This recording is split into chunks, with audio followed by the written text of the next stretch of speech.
adalah tentang keadilan sosial, gimana kita sebagai masyarakat menanggapi isu-isu yang lagi hangat pada hari ini. Isu-isu yang lagi hangat, contohnya yaitu nenek-nenek yang tiba-tiba dituduh mencuri anak sampai dianiaya, nenek-nenek yang mencuri bawang sampai dihakimi oleh warga sendiri. Jadi, lebih lanjutnya kita next ke 3 narasumber kita. Halo, kenalin aku Sherina Warahmatullahi. Aku sama Aurelia. Aku Aditya Iqbal Ramadan. Kita dari Prodi Manajemen angkatan 2024. Di sini kita akan bahas tentang topik-topik yang sedang marak pada hari ini. Jadi hari ini kita mau mengulas tentang materi Pancasila yang bertema keadilan sosial yang nyambung dengan Berita yang akhir-akhir ini lagi marak. Jadi kalian ngikutin nggak sih berita akhir-akhir ini yang lagi marak banget, booming banget di sosial media, di IG, Twitter dan lain-lain, itu tentang seorang nenek-nenek yang nyuri bawang karena kepepet karena keadaannya dia, tahu kan? Iya. Itu dihakimin sendiri oleh warga, nggak dibawa ke, oh my god, itu sangat sedih banget kan. Nah, kalau menurut kalian nih, gimana tanggapan kalian sebagai mahasiswa? Menurutku sih yang kasusnya nenek-nenek mencuri terus habis itu dihakimi warga itu adalah kita tidak melihat dari sisi hukumnya saja. Nah, kita melihat dari sisi kemanusiaan dan keadilan sosialnya. Dan seharusnya si nenek-nenek itu bukan dihakimi sama warga sampai dipukulin dan berlumuran darah. Jadi mendingan langsung dibawa ke jalur hukum aja biar pihak hukum yang menangani kasus itu. Jadi diselesaikan secara adil dan kemanusiaan dan adil gitu. Jadi peristiwa ini harus menjadi pengingat bagi kita bahwa penegak hukum itu harus dibarengi juga dengan kebijaksanaan, empati, dan juga nilai-nilai Pancasila.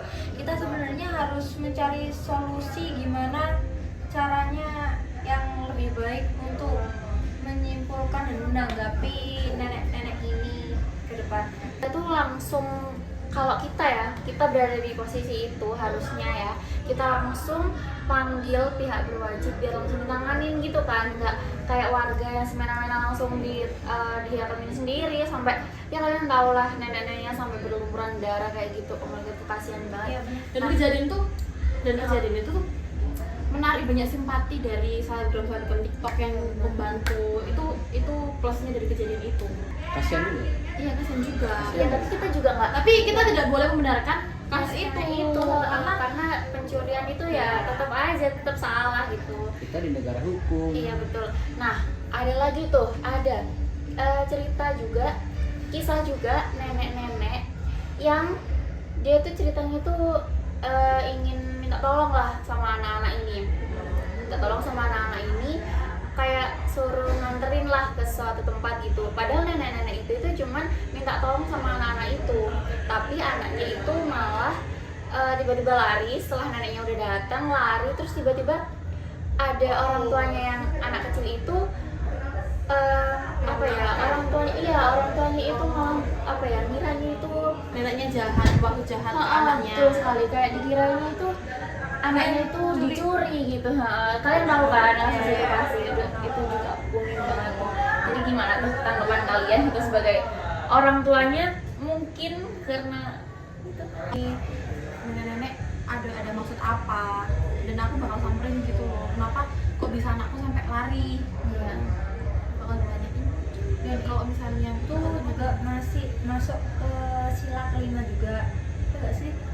Iya dong, itu keadilan sosial kan. Iya betul banget. Karena kita juga nggak bisa ya tiba-tiba langsung kayak, oh anakku lari-lari nih, anakku berarti diculik dijahatin gitu, sama orang. Iya, diculik apalagi sama orang tua kan. Iya betul banget. Iya. Ya mungkin kan kita nggak tahu ya kondisi nenek-neneknya itu seperti apa kan, juga Iya. ada nenek-nenek masa tiba-tiba langsung Seharusnya difitnah. lebih baik tanya dulu ke neneknya kenapa kok harus minta tolong ke anak tersebut. Iya, tapi juga anaknya itu harusnya menjelaskan ke orang orang tuanya, tuanya, ya, Bukan biar terus dengan takut. iya Ya, biar nggak Dan salah paham. alangkah lebih baiknya anak kecil tuh harusnya tanya dulu nggak sih Itu ke kan nenek-neneknya itu Nenek-neneknya. mau ada maksud apa. Kalau Iya, misalnya dia nenek-neneknya bermaksud jahat, pantas dia lari. Iya betul. Jadi warning juga bagi kita guys. Walaupun kita punya rasa simpati, empati, tapi ini kan negara hukum. Nah, kita nggak boleh menghakimi sendiri. Nah, mending kita lebih baik ngasih ke pihak berwajib atau peranan hukum biar selesai masalah beres.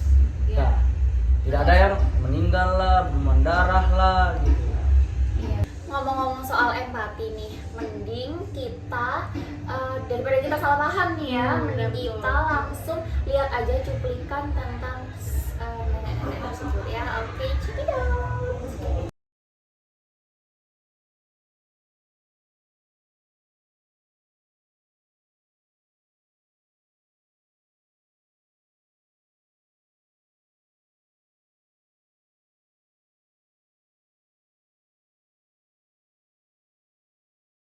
Tahu nggak sih yang berita-berita yang anak UGM itu? Oh iya, Yang katanya kecelakaan Yang sampai meninggal tuh kan?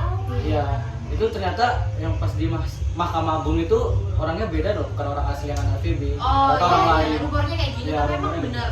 Nah, aku juga nggak tahu kan, ini masih diselidiki. Soalnya kan mukanya sama persis. Tapi kenapa dia harus menggantikan orang dengan orang palsu? Kan dia orang papan atas. Oh iya, ada duit ya. Duit ada. Nah, itulah yang dinamakan hukum itu tajam ke atas, tumpul ke bawah. Sangat miris ya kalau buat anak masyarakat kecil. Salah dong, yang benar itu tumpul ke atas, tajam ke bawah. Jadi nggak adil buat masyarakat kecil. Ya. Ibunya kan nggak terima itu. Iya Harus sih. sampai diadili. Iya, bayangin aja kalian nyawa diganti sama uang cuma se-M. Kayak itu nggak adil banget sih. Soalnya di Indonesia ini udah kebiasaan semua bisa dibayar pakai uang. Betul banget. Apalagi orang-orang tinggi, orang-orang berduit ya. Apalagi itu udah papan atas. Iya betul. Kan? Jadi saya tahu aku yang akhir-akhir ini banyak dibicarain tentang keadilan sosial yang katanya hukumnya itu tumpul ke atas terus tajamnya tuh ke bawah. Iya. Inilah patung meski tak bersuara tapi jadi saksi bisu nilai moral di kampus ini. Tapi apa sih simbolis dan makna yang diwakili patung ini dari mahasiswa? Inilah Dewi Justisia, patung yang berdiri teguh di kampus UGM. Diam tapi maknanya lantang. Tapi dia mengingatkan kita satu hal yang sering kita lupa, yaitu keadilan. Patung Justisia ini nggak cuma ornamen estetika di depan fakultas. Dia bawa pesan bahwa hukum harus adil, nggak peduli siapa kamu, dari mana asalmu, atau seberapa kuat pengaruhmu.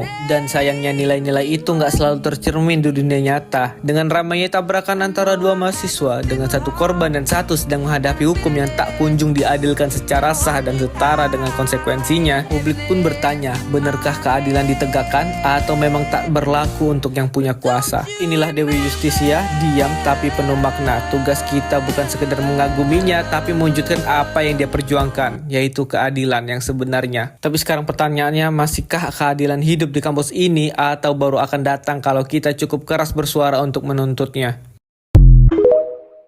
Jadi Pancasila itu harus diimplementasikan di kehidupan nyata. Jadi guys, kesimpulan yang dapat kita ambil yaitu Pancasila itu tidak cuma sekedar hukum dan pemerintahan doang. Kita itu juga kita harus mengekspresikan keadilan sosial ini ke kehidupan kita, Pancasila ini ke kehidupan kita. Contohnya kayak kita kalau di jalan nih, kita bertemu ketidakadilan, kita harus bertindak seperti apa gitu guys. See you guys, semoga obrolan hari ini semuanya ya, dan kita juga mendapatkan hikmahnya, apa yang dapat dipetik dari obrolan hari ini.